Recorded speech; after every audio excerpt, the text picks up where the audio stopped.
en el MRI, que había un problema, pero no nos podían decir exactamente lo que era. Pasaron varios años y cada vez iba degenerando más, y terminamos en un centro de investigación que hay en Los Ángeles, que se llama UCLA, que seguramente muchos no conocen, y había un experto en degeneración del área frontotemporal. Y cuando fuimos, él me dijo, sé exactamente lo que tiene tu esposo, se llama Progressive Supranuclear Palsy, PSP. Es una parálisis supranuclear progresiva, que va a ir sacando todas sus habilidades una por una, hasta que pierda su vida. Y recuerdo que él me dijo, tengan todas las conversaciones difíciles ahora, porque eventualmente no va a poder contestar, si quiere que le pongan tubos en el estómago o para poder alimentarlo, cosas así. Si yo no hubiera conocido, mi jornada no fue perfecta, hubo muchos momentos de desesperación y momentos de clamar a Dios. Aprendí más de la gracia de Dios en los últimos 3 años que lo que aprendí en toda mi vida.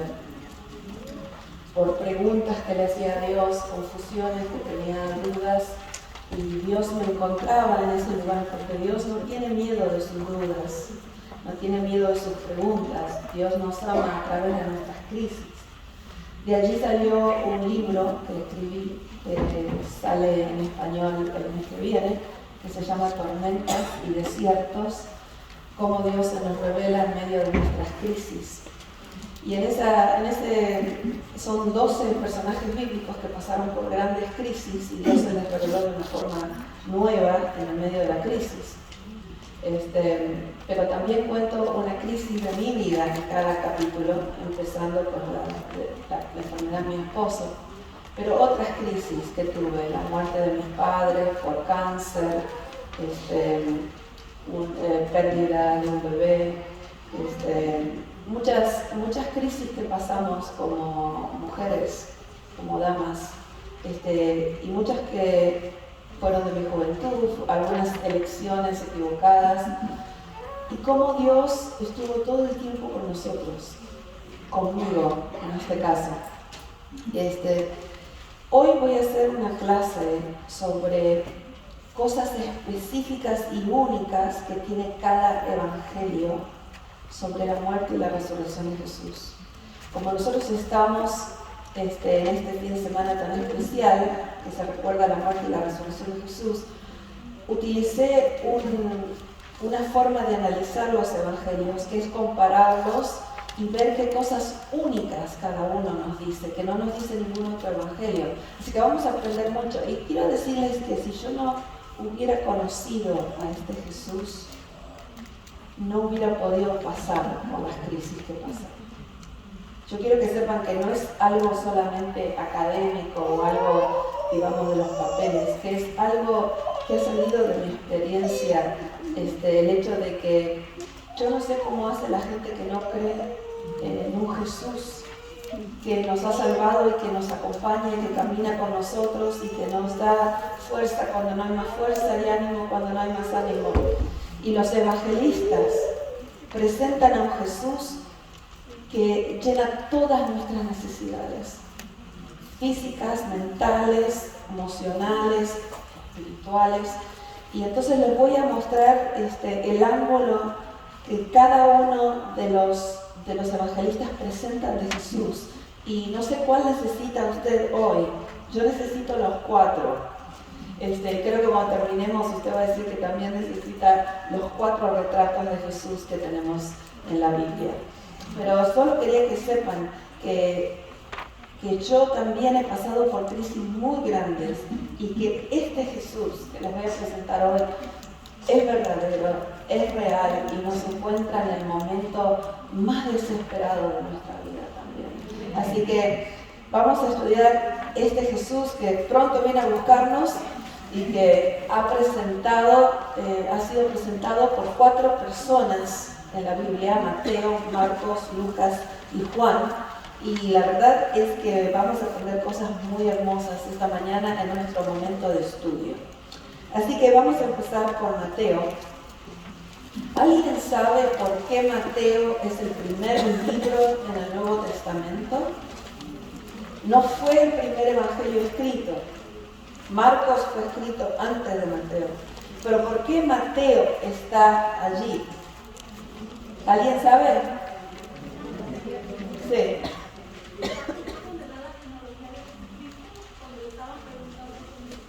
Ajá, es muy buena la respuesta. Lucas también tiene una genealogía de Jesús, pero parte de lo que dijiste, la hermana dijo, será porque está la genealogía de todas las generaciones. Hay más de un evangelio que tiene la genealogía. ¿Alguna otra?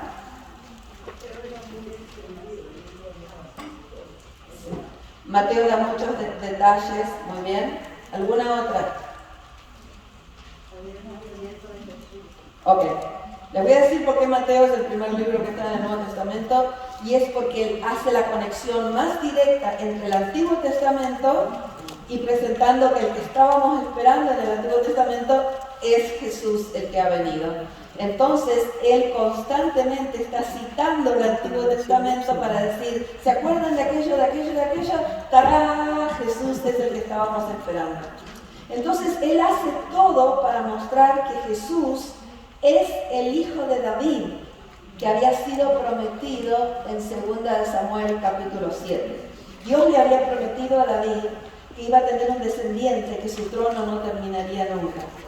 Y Mateo, que está escribiendo a una audiencia predominantemente judía, cita constantemente cosas del Antiguo Testamento para decirles, este es el descendiente de David. Así que yo voy a usar una ayuda visual para cada evangelio. Mateo es el que muestra a Jesús como el rey que iba a venir. Lo muestra victorioso en todo. Tanto es así que en Mateo la genealogía, mire, veo que están prestando mucha atención, así que les voy a decir algo que no les iba a decir porque es un poquito más difícil, pero se los voy a decir porque veo que están estudiando. Miren Mateo capítulo 1, versículo 1. Lo primero que se nos dice de Jesús es que es hijo de ¿quién?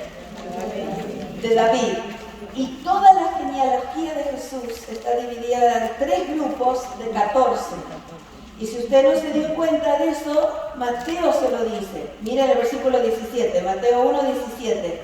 De manera que todas las generaciones desde Abraham hasta David son 14. Y de David hasta Babilonia, y desde Babilonia hasta Cristo.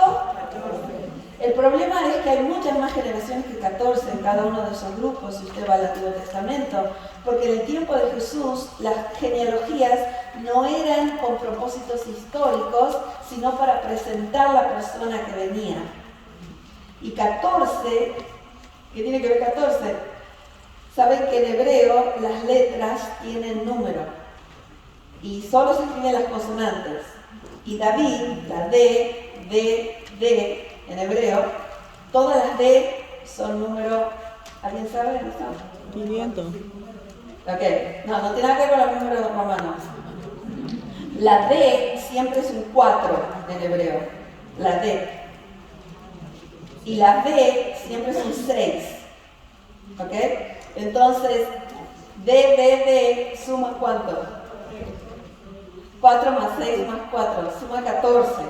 Y todo el mundo en la audiencia matiana hubiera sabido que el número del nombre de David es 14.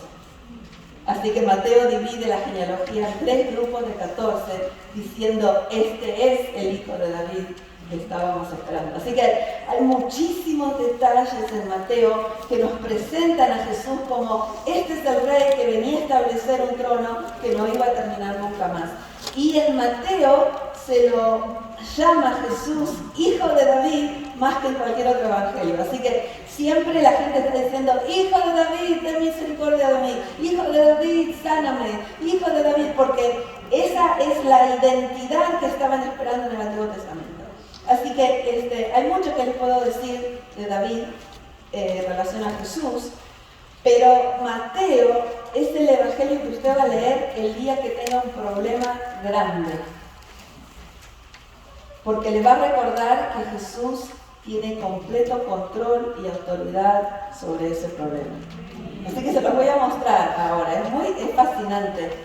Mateo cita al Antiguo Testamento, algunos han contado 47 veces, por eso se lo puse ahí el 47, pero 12 veces dice, para cumplir lo dicho por el profeta. Así que 12 veces tenemos esa frase profética que dice, eso hizo para cumplir lo dicho por el profeta.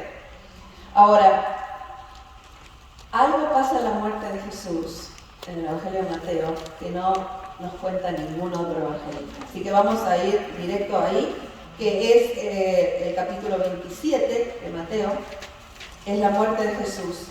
Es la muerte más dramática de los 4 evangelios. Solamente Mateo nos cuenta todos los terremotos que hubo ese fin de semana. Solo Mateo. Por favor, no hablen cuando yo estoy hablando porque estoy forzando mucho mi voz y escucho muchas voces. Y sé que están muy excited de estudiar la Biblia, pero quiero poder terminar las 5 charlas que tengo. Así que ayúdenme con eso. Solamente Mateo registra todos los terremotos que pasaron el fin de semana que Jesús murió. Mateo dice que hubo un terremoto cuando murió y nos dice que hubo un terremoto cuando resucitó Jesús. Solamente Mateo, nadie más nos dice eso. Y la parte en la que él nos cuenta el momento que murió Jesús es la más dramática de todas, pero nos cuenta algo increíble que no nos cuenta ningún otro evangelista. Mateo 27, voy a empezar en el versículo 51. Mateo 27, 51. He aquí, vayan conmigo rapidito a la Biblia, Mateo 27, 51. He aquí, el velo del templo se rasgó en 2, de arriba abajo, y la tierra tembló. Aquí está solo en Mateo. La tierra tembló y las rocas se partieron. Y miren lo que dice el 52, es algo increíble. Se abrieron los sepulcros y muchos cuerpos de santos que habían dormido se levantaron. Estamos en la muerte de Jesús, no en la resurrección. Y Mateo dice, no me van a creer esto, que en el momento que Jesús muere, se abren otros sepulcros porque la muerte de Jesús mató la muerte. Y muchos de los que habían muerto se levantan. Y dice, pero salieron de los sepulcros después de su resurrección.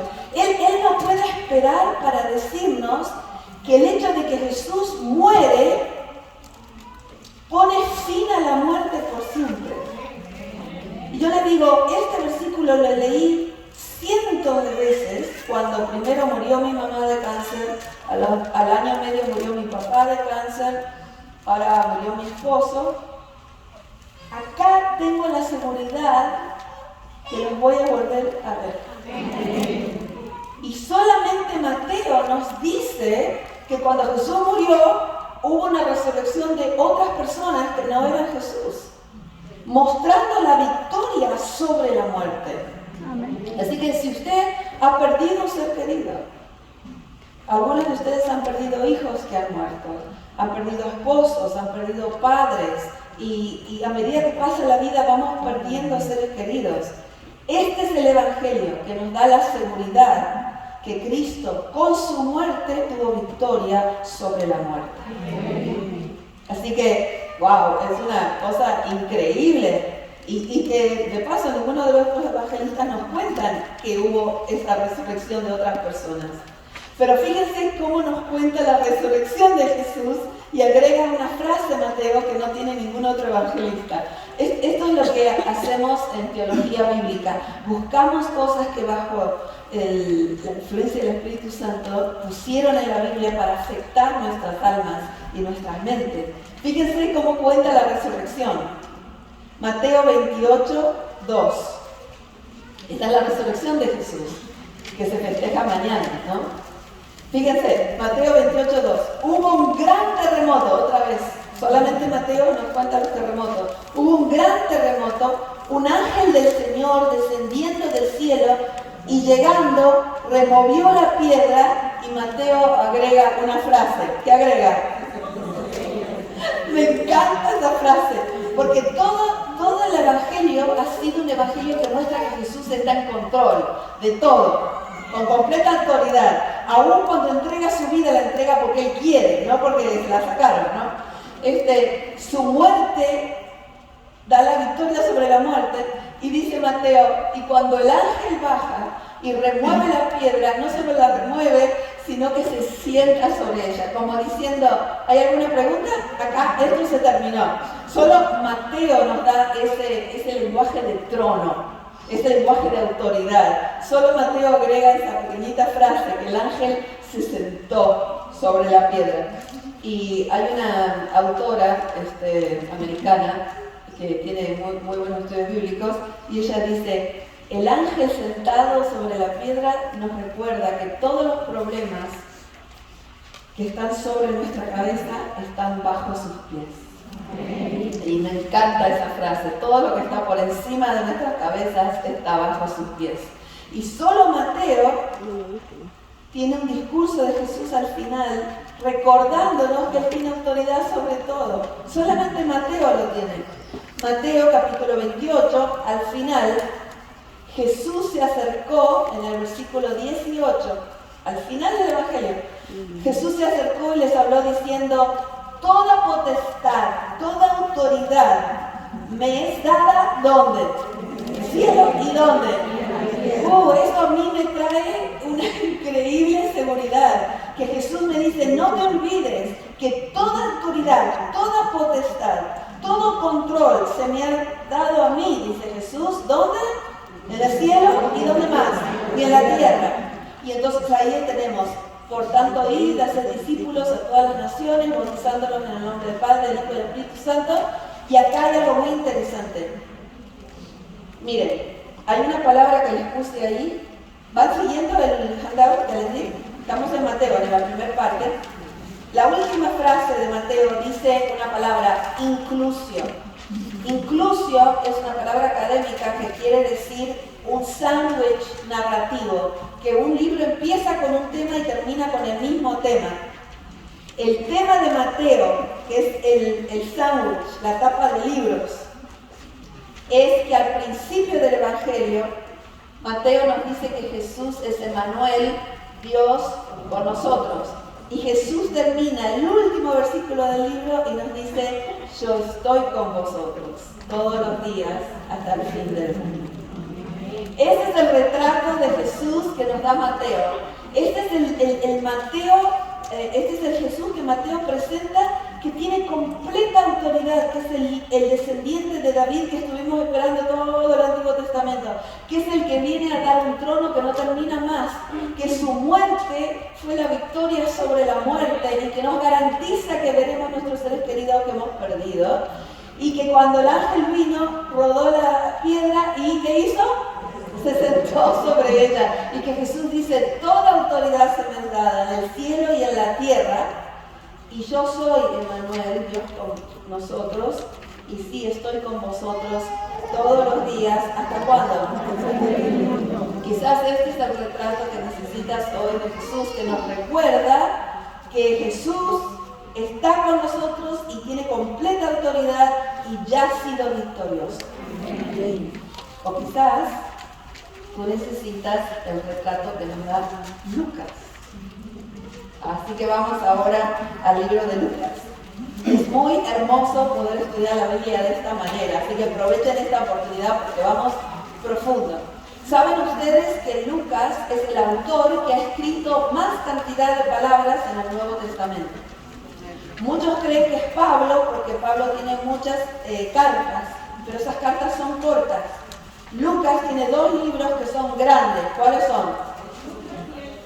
Lucas, el Evangelio de Lucas, y el libro de los Hechos. Si ustedes ponen los dos libros juntos, Lucas escribió más cantidad de palabras en el Nuevo Testamento. Ahora, Lucas es el más inclusivo de todos los evangelios. Así que, ¿saben lo que hace Lucas? No solo tiene una genealogía de Jesús que llega hasta Adán, sino que Lucas intercala historias, escuchen esto, les va a encantar, de hombres y después de mujeres con Jesús, y de hombres y mujeres, intercala constantemente hombres y mujeres, mostrando que también las mujeres están invitadas a entrar en el reino de Dios, que era algo revolucionario en el tiempo que escribió Lucas, en el primer siglo. Y les voy a contar algo que es bastante interesante. Había dos grupos de personas en el primer siglo que se consideraban tan bajos en su cultura mental que no se les permitía testificar en una corte de ley si habían visto un crimen. ¿Alguien sabe cuáles eran esos dos grupos? Que no se podía usar de testigos. Mujeres y pastores de ovejas. Y saben, solo Lucas nos dice que el cielo no veía las cosas de esa manera. Que el cielo eligió como primeros testigos del nacimiento de Jesús a pastores de ovejas y como primeros testigos de la resurrección de Jesús a las mujeres. ¡Ay, me encanta, me encanta! Esos dos grupos que no se aceptaban en la cultura, el cielo las eligió específicamente como testigos del nacimiento y de la resurrección de Jesús. Así que este es el evangelio que más incluye personas que otros creían que no estaban incluidos.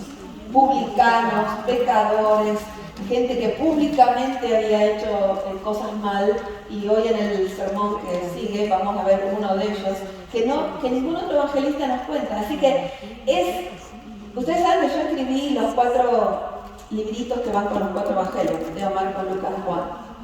Y el Lucas es el que mandamos a las cárceles. Porque las historias de Lucas son tan inclusivas que aún el que haya hecho el peor crimen en la cárcel va a sentir que Dios le llama a que lo acepte para ser salvo. Y si usted tiene una persona en su vida que algo ha pasado, que se ha metido en graves problemas, el evangelio de Lucas es el evangelio, porque tiene el hijo pródigo. Solamente Lucas tiene el hijo pródigo que se va y gasta todo el dinero en prostitutas de la herencia de su padre, que todavía estaba vivo, y cuando vuelve el padre, en lugar de decirle no, lo abraza, lo acepta, lo toma como hijo nuevamente. Solamente Lucas tiene el buen samaritano, donde el samaritano, que eran odiados, es el héroe de la historia. Solamente Lucas tiene el diálogo de Jesús con el ladrón en la cruz, que se le promete el paraíso a uno que nunca hizo nada bien. Así que Lucas es el más radical en la gracia de Dios. Y Lucas es el único que nos cuenta una historia el día de la resurrección de Jesús, que se llama el camino a Emaús. Así que vamos a ir al final de Lucas. Solo Lucas cuenta esta historia, por eso le estamos hablando de cosas únicas de cada uno de los evangelistas, en relación a este fin de semana, en relación a la muerte y la resurrección de Jesús. Vamos a Lucas 24. Desde el versículo 13 en adelante hay una historia que se llama el camino a Emaús. Y los discípulos estaban todos completamente frustrados y desanimados. Jesús ha muerto el viernes y ahora es domingo. Y Jesús empieza a caminar con 2 discípulos que estaban yendo a una villa que se llama Emaús, que está a poquitas millas de Jerusalén. Si usted está desanimada hoy, si usted está deprimida hoy, si usted está al final de algo, esta historia es para usted. Porque los discípulos estaban completamente desanimados, no veían cómo seguir adelante. Y Jesús, de paso, siempre camina con nosotros cuando estamos desanimados. No se olviden nunca de eso. Se une a estos 2 discípulos que están completamente desanimados y les dice en el versículo 17, Lucas 24, 17, les dijo: ¿qué prácticas son estas que tenéis entre vosotros mientras camináis? ¿Y por qué estáis tristes? Y respondiendo uno de ellos, que se llamaba Cleofas, le dijo: ¿eres tú el único forastero en Jerusalén que no ha sabido las cosas que en ella han acontecido en estos días? ¿No sabes lo que pasó? ¿No sabes que mataron a Jesús? ¿No sabes?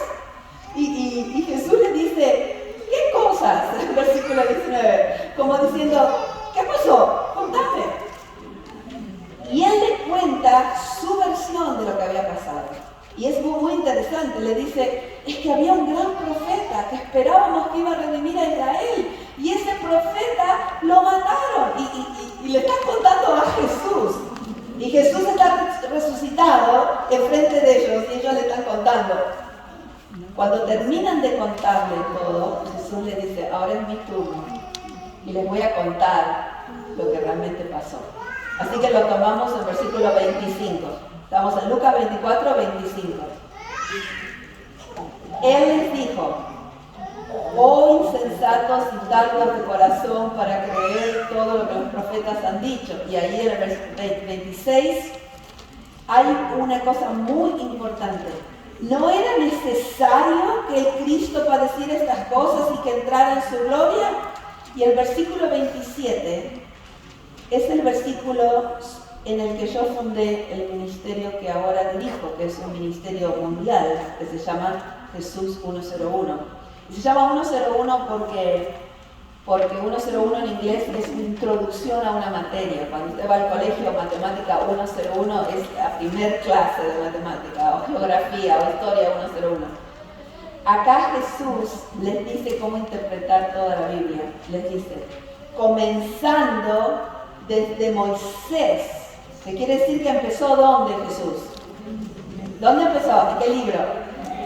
En el Génesis, porque los primeros 5 libros son los que llamamos los 5 libros que escribió Moisés. Comenzando desde Moisés y siguiendo por todos los profetas, les declaraba en todas las escrituras lo que de él decían. Les dice, tienen que volver a leer la Biblia del principio y entender que toda la Biblia es acerca de mí. Y esa palabra declaraba, es una palabra en griego, la palabra diermenúo, de donde sacamos la palabra hermenéutica, que les puse aquí en la tercera línea, donde dice Maús, les puse hermenéutica. La palabra hermenéutica es una clase que todos los pastores que ustedes tienen tuvieron que tomar una clase llamada hermenéutica. ¿Cómo interpretamos la Biblia? ¿Cuáles son los métodos de hermenéutica para interpretar la Biblia? Y acá Jesús les da la lección número 1 de hermenéutica, diermenúo, dice el griego. Les dijo, toda la Biblia es acerca de mí. Así que nosotros tenemos que empezar nuevamente a estudiar la Biblia y ver qué tenía que ver cuando Abraham estaba por sacrificar a su hijo y el ángel le paró la mano en Génesis 22. ¿Qué tiene que ver eso con la cruz? ¿Qué tiene que ver el éxodo cuando se abre camino donde no hay camino? ¿Qué tiene que ver la sangre en el dintel de la puerta con Jesús? Porque toda la Biblia ya nos estaban señalando a la cruz. Y Jesús dice, todo es acerca de mí, todo. Y ellos no habían entendido eso. Entonces les dice, todo era un plan, todo era un plan. Así que el que traje para Lucas, aquí traje un Torá. Los primeros 5 libros de la Biblia en hebreo. Estos son los 5 libros que escribió Moisés. Aquí están en hebreo, que llamamos el Torá o el Pentateuco en griego. Jesús abre eso y empieza. ¿Se acuerdan de cuando vino la promesa que vendría un descendiente que aplastaría la cabeza de la serpiente? Génesis 3:15. Soy yo, decía él. ¿Y se acuerdan cuando el éxodo había sangre en el dintel de la puerta? Era acerca de mí. ¿Y se acuerdan del siervo sufriente de Isaías 53? Que dice, él fue molido por nuestro pecado. Soy yo. Y iba profeta por profeta, libro por libro, explicando que era todo acerca de él. Que la ley y los profetas ya nos estaban señalando que Jesús vendría. ¿Y saben qué? Yo hice una frase para mí de esto. Porque todo había sido un plan y a veces en la vida nos pasan cosas que nos parecen que se rompió el plan. No sé si a usted le ha pasado. Que uno le dice a Dios, ¿y qué pasó? ¿Qué pasó con el plan? Yo pensé que cuando me entregaba a ti, tú me ibas a usar y todo iba a salir bien. Se rompió el GPS. Se rompió el plan. ¿Qué pasó? Y por muchos años, cuando yo me divorcié de mi primer esposo, que les conté anoche, tenía un llavero que llevaba conmigo, que decía, no conozco el plan maestro, pero conozco al maestro que tiene el plan. Amén. Amén. Y esa frase la llevé conmigo por mucho, mucho tiempo. No conozco el plan maestro, pero conozco el maestro que tiene el plan. Dios tiene un plan para usted. Todo el Antiguo Testamento era el plan. Ya nos iba señalando que venía un Salvador. Toda la Biblia es acerca del plan de rescate de los hijos de Dios. Y en ningún momento Dios perdió el control sobre el plan. Y Dios tiene un plan para tu vida. Y el hecho de que hayas sido abusada o hayas sido víctima de violencia doméstica, o hayas tenido una gran caída, o hayas tenido un gran pecado, o hayas tenido una adicción, no arruina el plan de Dios para tu vida. Y eso es muy importante recordarlo, porque a veces decimos, no, con todo lo que me pasó, ya Dios no puede hacer más nada. No. Si aún el GPS de tu auto, cuando tomas un desvío equivocado, empieza recalculando, ¿cuánto más lo puede hacer Dios con la vida de una persona que en algún momento tomó un desvío, pero que ahora quiere volver? El momento que tú te entregas a Cristo, está la palabra recalculando, y Dios te lleva a donde tenés que estar en primer lugar. El propósito por el que naciste en este mundo no está caducado, no se ha terminado porque tú hayas tomado un desvío. No conozco el plan maestro, pero conozco al maestro que tiene el plan. Y se pusieron tan felices ellos que corrieron, dice que los corazones empezaron a arder al entender que todo había sido un plan. Y entonces corren de vuelta y encuentran al resto de los discípulos y les dicen, vimos a Jesús, ha resucitado y tenía un plan, era todo un plan. Y aparece Jesús y les dice personalmente a los discípulos que esta es la forma en la que tienen que entender lo que ha pasado. Y ahí está en el versículo 44. Estamos en Lucas 24, 44. Lucas 24, 44 les dijo, estas son las palabras que os hablé estando aún con vosotros, que era necesario que se cumpliese todo lo que está escrito, y esta es la única vez que está la fórmula completa del Antiguo Testamento. Está escrito de mí en la ley de Moisés, en los profetas y en los salmos. Le dice Jesús, todo era acerca de mí. Tienen que volver a leer las Escrituras, entender qué tiene que ver el sábado con la cruz, qué tiene que ver el Éxodo con la cruz, qué tiene que ver la Pascua con la cruz, qué tiene que ver el Salmo 23 con la cruz, qué tiene que ver el Salmo 150 con la cruz, qué tiene que ver con la cruz. Jesús dice, vuelvan a estudiar todo para entender que era todo acerca de mí. Entonces les abrió el entendimiento, y este verbo, en el 45, fue usado en Lucas cuando Él les abrió los oídos a los sordos y los ojos a los ciegos, pero ahora les abre la mente para que puedan comprender las Escrituras. Y este verbo comprender, hay un académico que dice sería mejor traducido que puedan conectar los puntos. ¿Saben por qué yo soy adventista del séptimo día? No soy adventista porque creo que somos los únicos que vamos a ser salvos. Creo que va a haber muchas personas que van a ser salvas que no llegaron a ser adventistas. Pero yo soy adventista porque creo que esta denominación fue creada en este tiempo de la historia para conectar los puntos.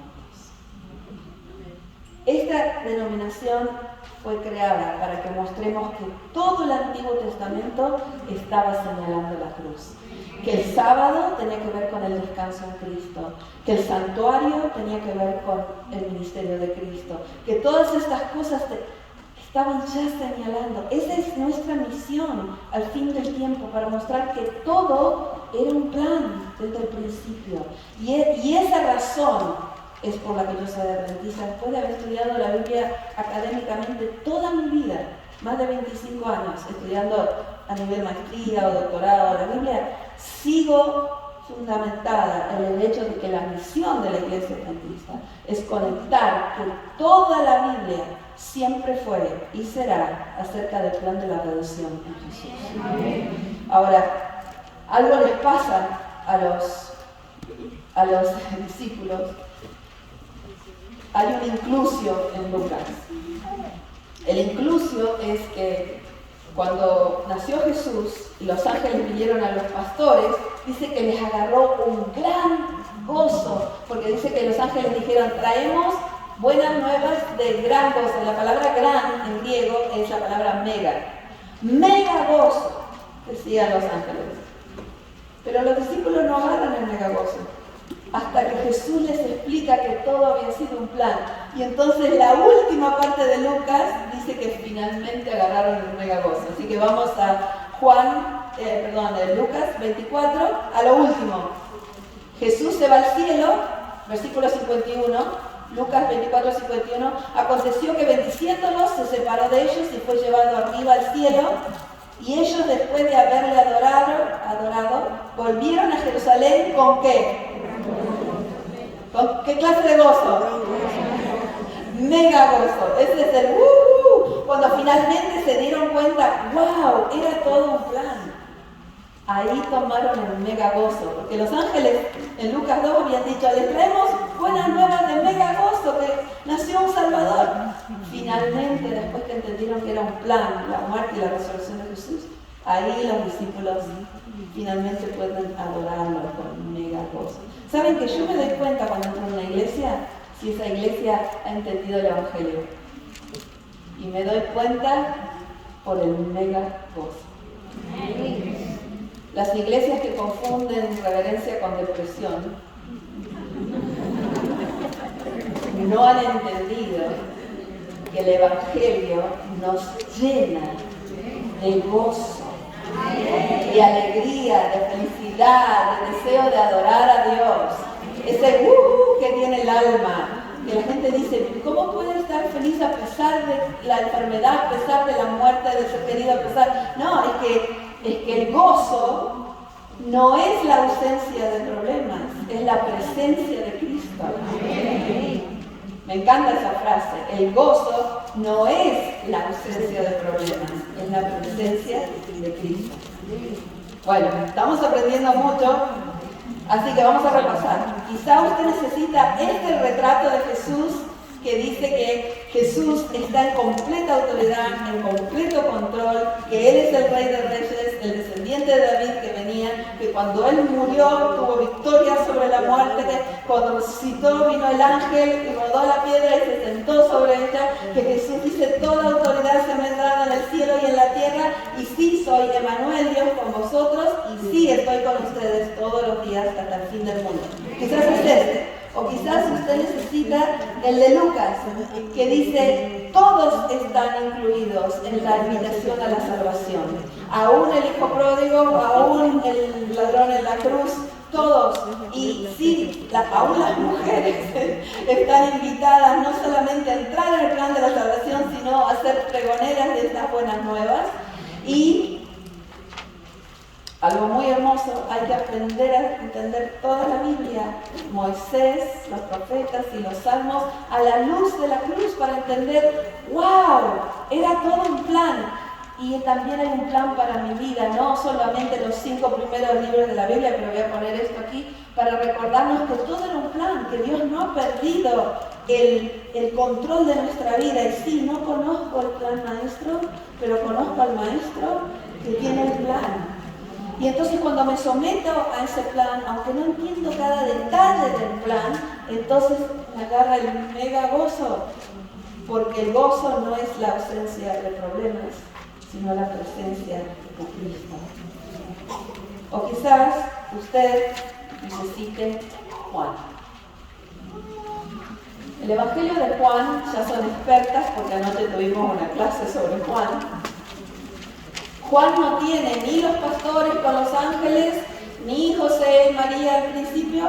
Juan tiene una sola genealogía de Jesús y es un versículo y es el primero. En el principio era el Verbo, y el Verbo era con Dios, y el Verbo era Dios.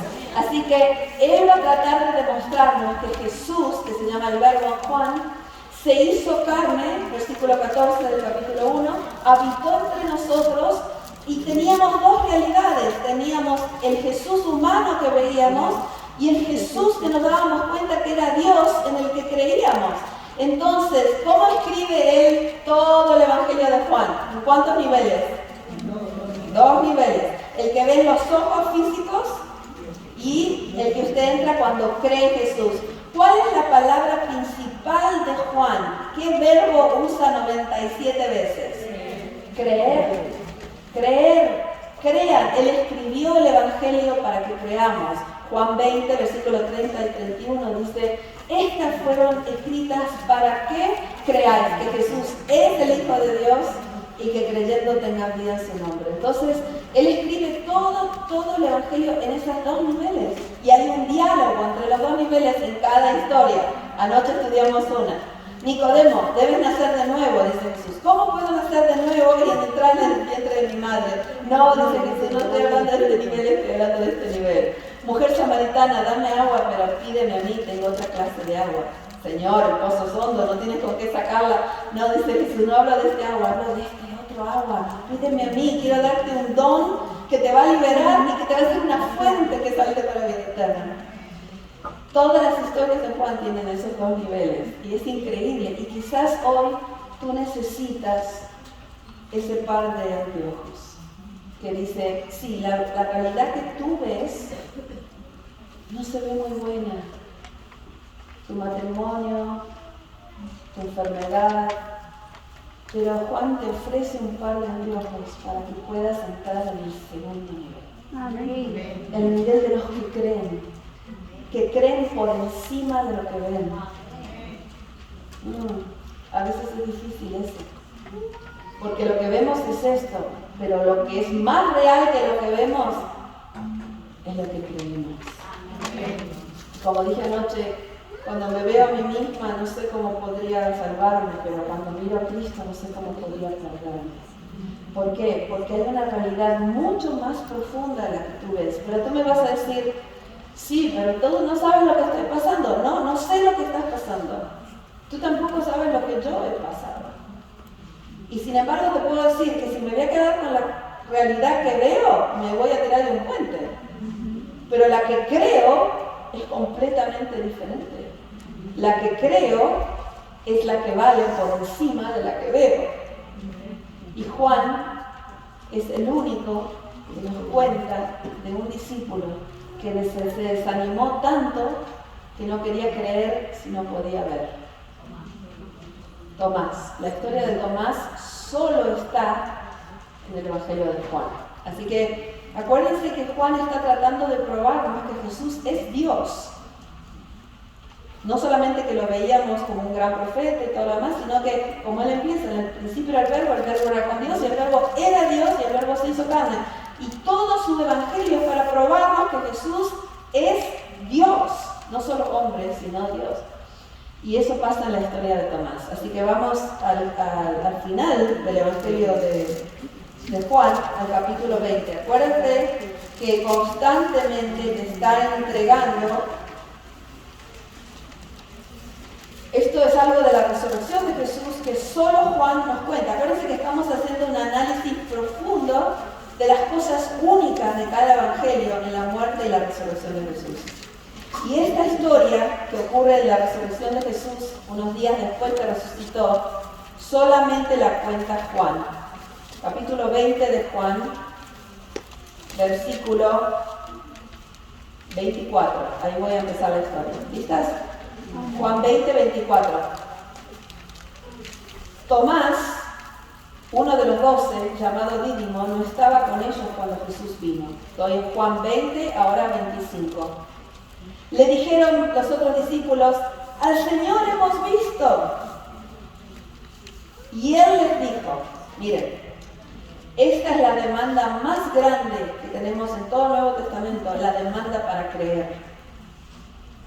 Tomás no era un discípulo que dudaba durante el ministerio de Jesús. Tomás era el que siempre decía, vamos a Jerusalén, muramos con él.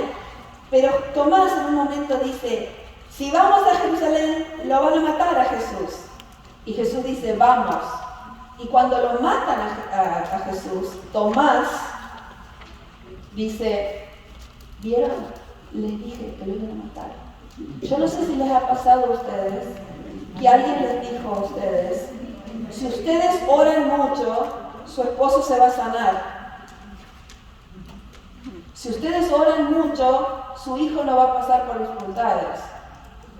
Y de repente su esposo no se sanó. Hay una historia de un hombre que vino al pastor y le tiró la Biblia arriba del escritorio y le dijo, esto no sirve.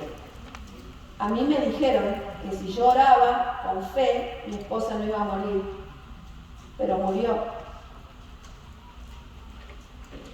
Eso es lo que le pasó a Tomás.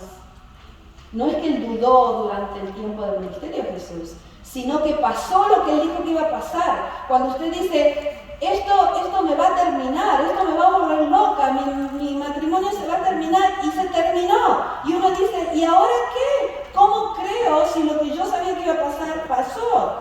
A mi esposo lo ungimos 2 veces en esos 8 años. Y Dios le dio una paz increíble. Él enfrentó la muerte con una paz increíble, con la total certeza de la salvación, pero no lo curó. Entonces uno dice, ¿y ahora qué? Eso es lo que le está pasando a Tomás. Tomás dice, miren, yo me alegro que ustedes hayan visto a Jesús resucitado, pero yo estoy en el último pedacito que me quedaba de fe, se me fue, dice Tomás. Y entonces le dice acá, versículo 25, le dijeron pues los otros discípulos, al Señor hemos visto, y Él les dijo, miren, si no viere en sus manos la señal de los clavos, y me quiere mi dedo en el lugar de los clavos, y me quiere mi mano en su costado, no creeré. Todo el Evangelio de Juan fue escrito para que tú creas. Y esos versículos siguen después de la historia de Tomás, lo que leímos anoche. Que él dice, escribí este Evangelio para que crean. Y Tomás acá dice, si yo no veo, no creo. Si yo no toco, no creo. Ya estoy en lo último. Y quizás tú hoy estás ahí diciendo, mira, yo creí por mucho tiempo, pero no pasó nada. Y Juan te ofrece un par de anteojos. Y te dice, pero eso es lo que tú ves. Hay mucho que tú no entiendes y no sabes. Es el rompecabezas que hicimos al principio. Tú eres un pedacito de rompecabezas, pero no ves toda la fotografía que se te está formando. Solo en la eternidad la vas a ver y vas a decir, oh, por eso Dios permitió eso. Entonces Jesús viene personalmente a hablarle a Tomás. Me encanta que Jesús siempre nos encuentra en el punto de nuestras dudas. Versículo 26. 8 días después estaban otra vez sus discípulos, sigo en Juan 20, versículo 26, y con ellos Tomás. Llegó Jesús estando las puertas cerradas y se puso en medio y le dijo, pasa a vosotros. Y le dice, venid Tomás. Porque aunque Jesús no había estado presente, sabía perfectamente lo que Tomás había demandado. Dijo a Tomás, ven, pon aquí tu dedo y mira mis manos, y acerca tu mano y métela en mi costado, y no seas incrédulo, sino creyente. Y Tomás se pone los anteojos. Tomás se pone los anteojos y dice algo tan profundo que no hay ni una otra persona en los 4 evangelios que lo dicen. Entonces Tomás respondió y le dijo, Señor mío y Dios mío. ¿Saben que nadie más en los 4 evangelios llama a Jesús Dios? Le llaman Hijo de Dios, que era un título que muchos, inclusive emperadores y reyes, lo llamaba Hijo de Dios. Pero solamente Tomás, en los 4 evangelios le dice a Jesús, tú eres mi Dios. Y de esa forma Juan hace la inclusión. En el principio era el verbo era con Dios y el verbo era Dios, y Tomás dice, eres mi Señor y mi Dios. Cuando tú te pones los anteojos, llegas a creer más profundo que muchas otras personas que dicen que creyeron siempre, pero cuando dices, lo que veo no va a ser mi realidad principal, lo que creo va a ser mi realidad principal. Él es mi Dios y aunque no entiendo nada de lo que está pasando, voy a creer. Él es mi Señor y Él es mi Dios.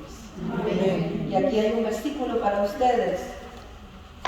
El 29 es una bendición para ustedes personalmente. Y Jesús le dijo: porque me has visto, Tomás, ¿creíste? Bienaventuradas todas las damas de la conferencia de Kansas, Nebraska, que no me vieron y creyeron. ¿Por qué? Porque desde ese día en adelante nadie más iba a poder creer por ver. Porque Jesús se iba al cielo y no lo íbamos a ver. Así que todos nosotros que creímos tuvimos que creer sin ver. Así que quizás este es el retrato de Jesús que tú necesitas hoy. El que te ofrece un par de anteojos y te dice: sí, esta es la realidad que tú ves, pero esta es la que tú crees. Y esa es más fuerte y más real que la que ves. Así que Jesús, Rey de Reyes, Señor de Señores, el que tiene victoria sobre la muerte, el que tiene toda potestad y autoridad en el cielo y en la tierra, el que está con nosotros hasta el fin del mundo. Quizás este retrato necesitas de Mateo. El que nos recuerda que toda la ley y los profetas, el de Lucas, era un plan, que Dios no ha perdido el control sobre tu vida y que sí, no conoces el plan maestro, pero conoces al maestro que tiene el plan y te puedes someter a eso y te agarra el mega gozo a pesar de que no entiendes todas las cosas. O el de Juan, que dice: Jesús te ofrece una realidad más profunda que la que tú ves, porque Él es Dios y tú puedes creer aunque no veas. O quizás tú, como yo, necesitas a Marcos. Lo dejé para último porque Marcos es la razón por la que estoy parada enfrente de ustedes hoy. El Evangelio de Marcos se cree que fue el primer evangelio que fue escrito. Hay algo de Marcos que necesito que sepan, y es el hecho de que se cree que Marcos es la versión de Pedro, que le contó a Juan Marcos. Saben que Pedro viajaba con Juan Marcos en el libro de los Hechos. Y se cree que el Evangelio de Marcos es lo que Pedro le contó a Marcos. Hay muchas razones por las que creemos de eso académicamente, pero no se las voy a dar, le voy a dar una. Y es que Marcos es el Evangelio que muestra a Pedro en la peor luz. Pedro constantemente, como decimos en Argentina, está metiendo la pata. Constantemente Pedro cree que tiene todas las respuestas. No sé si ustedes conocen esos cristianos con la boca grande, que tienen todas las respuestas. Oh, tengo que hacer tal cosa. Ah, sí, esto es lo que tienes que hacer. Ah, sí, que pero mi hijo, sí, yo te voy a dar un consejo. Esa gente que siempre sabe todo. Ese era Pedro. Pedro, Jesús le decía: ¿quién soy? Oh, yo sé quién sos. Bueno, voy a ir a la cruz. No, no puedes ir a la cruz. A mí, Pedro siempre levantaba la mano. Pedro era el más... hice demasiadas manos y se me cayó Juan. Gracias. Ok, ahí estamos. Y Pedro era el que fue el líder después en el libro de los Hechos, porque tenía esa personalidad, y muchas de nosotras, incluyéndome a mí, yo también tenía esa personalidad, tengo esa personalidad, pero Dios la tuvo que amastrar esa personalidad. Pero yo nací dentro de la iglesia, mi papá era pastor cuando yo nací, pero yo creía que sabía todo. No sé si les pasó eso a ustedes que oh sí, yo sé cuántos hijos voy a tener, sé a qué edad me voy a casar. A mí, cuando uno dice, estoy en control de mi vida, Dios me tuvo que enseñar que no estoy en control de absolutamente nada. Y ¿saben qué?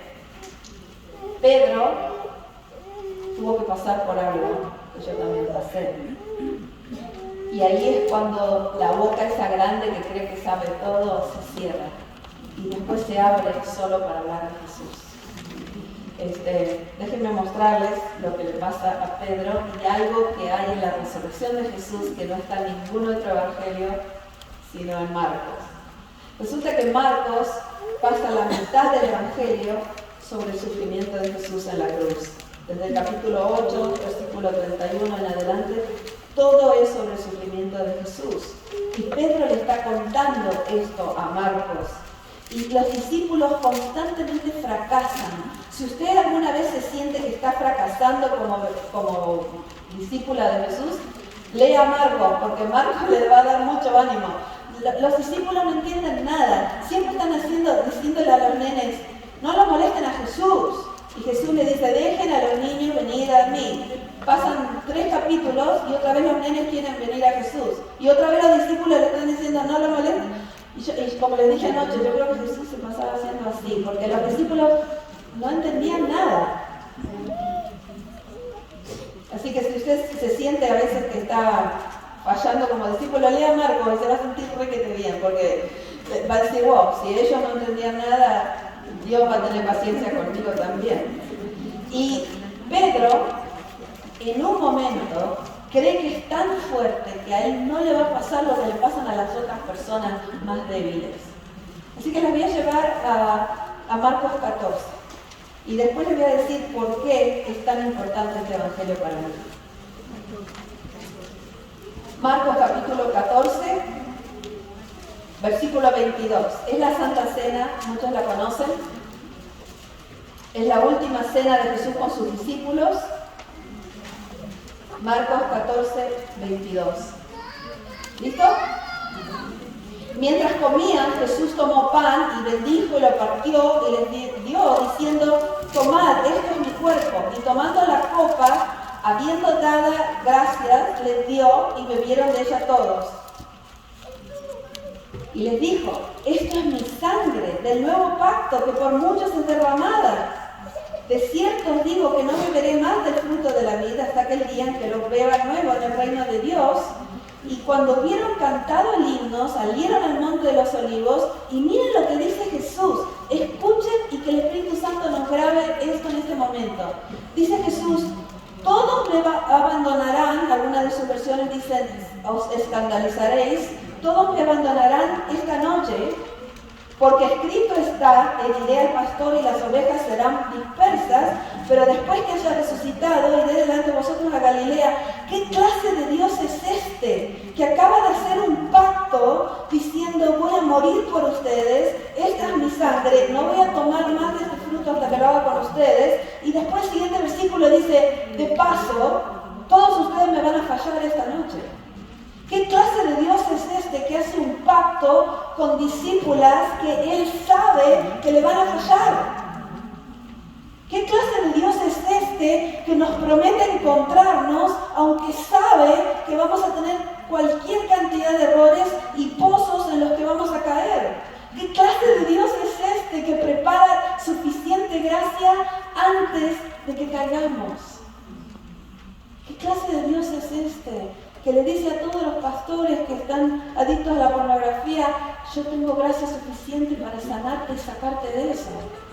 ¿Qué clase de Dios es este que te dice a ti, sí, hiciste eso, sí, mataste un bebé en tu vientre, sí, estuviste en adulterio y sin embargo yo hice suficiente provisión en la cruz para eso también? ¿Qué clase de Dios es este que dice, hago un pacto de salvación con ustedes, pero ustedes todos me van a fallar? Y Pedro levanta la mano. Jesús, yo no. Tus otros débiles, pobrecitos discípulos necesitan un salvador así, pero yo no. A mí, yo soy Elizabeth. Yo soy Pedro. Yo fui farisea por muchos años. Yo fui la que nunca nada le iba a pasar. Yo fui la que tenía todas las respuestas y veía todo en blanco y negro, y si necesitaba cosas lo venían porque hija del pastor, de presidente de conferencia, de presidente de unión, de nada. Hasta que me pasó de todo. lo que le pasó a Pedro. Entonces Pedro le dijo, versículo 29, aunque todos te abandonen, yo no. Come on, Jesús. Soy Pedro.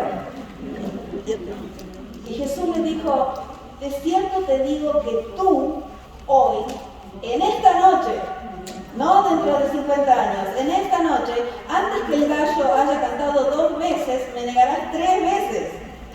Mas él, versículo 31, con mayor insistencia decía, si me fuere necesario morir contigo, no te negaré. Ay, cuando somos tan confiados en nuestra propia fuerza. Oh, hermana, no sé si le ha pasado a usted, pero a mí me ha pasado. Lo que yo siempre dije que a mí nunca me va a pasar, me pasó.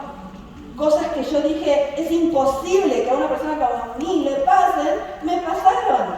Y entonces, ahí es cuando todo lo que empezó, que les conté un poquito anoche, que tengo otra biografía, no solamente porque me divorcié de mi primer esposo, porque fui a terapia tantos años, porque fui a programas de 12 pasos tantos años, porque tantas cosas me pasaron que yo dije, a mí eso nunca me va a pasar, y me pasó.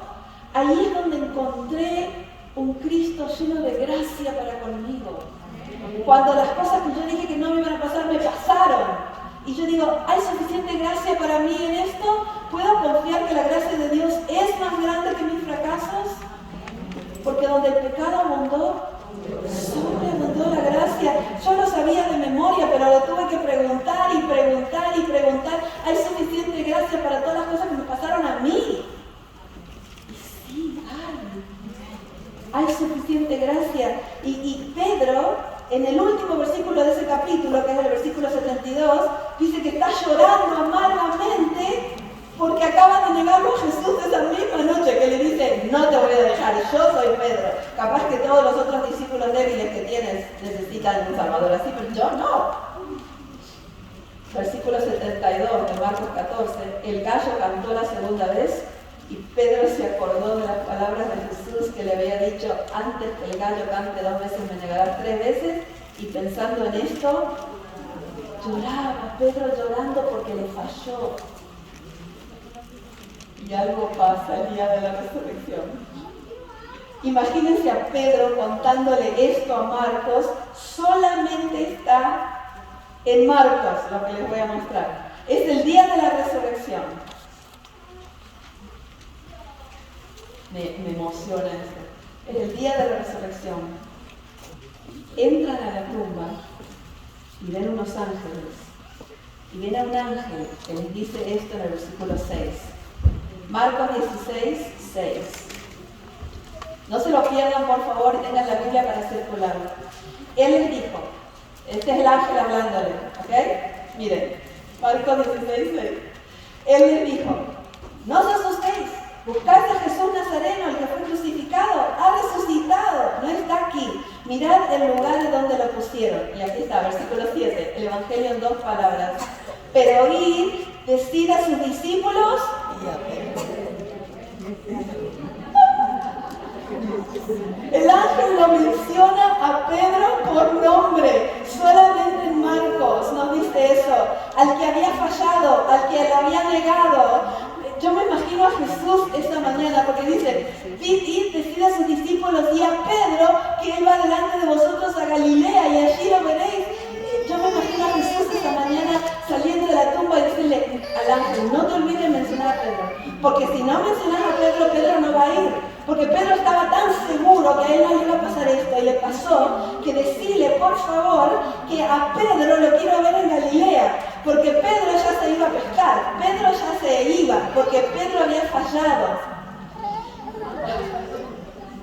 Y me imaginate a Pedro contándole a Marco, me llamó por nombre, a mí que yo había fallado tan grandemente, a mí que había hecho un error tan grande, a mí que me había caído en el pozo, a mí que había cometido adulterio y había tenido aborto y había sido adicta y había sido abusada y había sido esto y lo otro, a mí me llamó por nombre. Oh, así que la visualización que tengo para ti es el nombre, porque yo me convencí. Y la única razón por la que yo me paro a predicar el Evangelio no es por las 2 maestrías y el PhD y el doctorado, es porque me convencí que esa mañana Jesús también llamó mi nombre.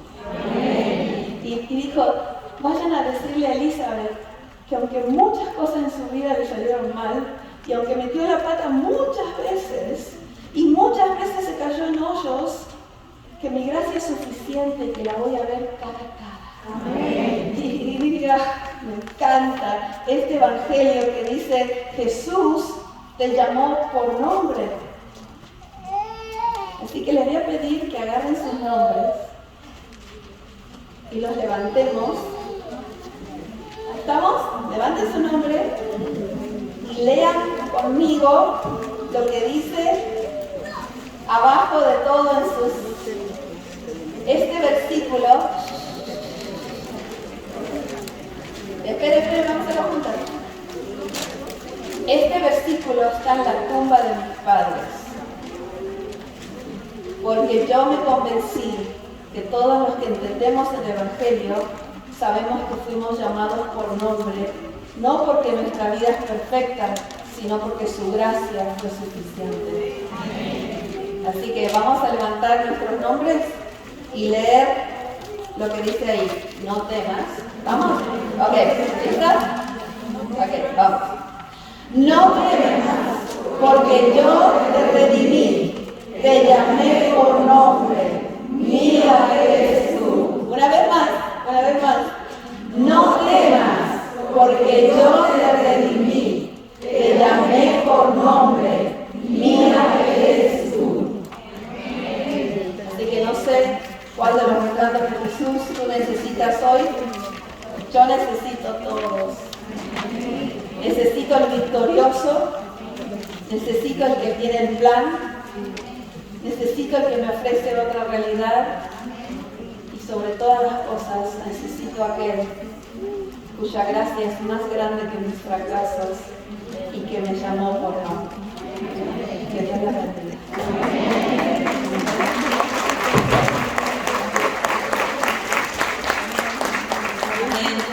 Muchas gracias. Y ahora vamos a hacer una pequeña actividad.